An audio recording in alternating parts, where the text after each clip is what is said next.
G be true news HD के नाज़रीन की खिदमत में अशरफवासी का सलाम। वाड़ी से खबर शामिल करते हैं। सियाचिन रोड पिछले 15 दिनों से पहाड़ी तोदा गिरने के बाइस बंद था, जिसके लिए मुकामी लोगों ने अपनी मदद आप के तहत मुतबादिल रास्ता बनाकर छोटी गाड़ियों के लिए रास्ता खोल रखा था। ताहम बड़ी गाड़ियों की ना आने की वजह से ज़िले में पेट्रोलियम मसनूआत की शदीद किल्लत का सामना था।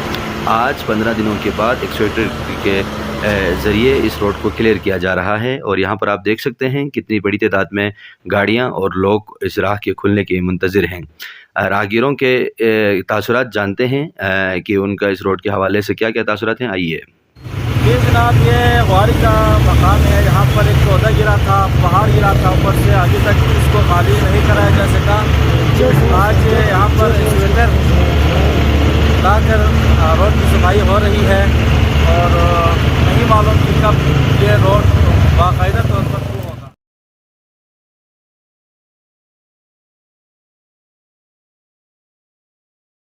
मज़ीद अपडेट्स के लिए GB true news HD YouTube channel को लाइक करें, सब्सक्राइब करें और बेल आइकन पर ज़रूर क्लिक करें ताकि हमारी सारी वीडियोज़ आप लोगों को बर वक्त मिल सकें।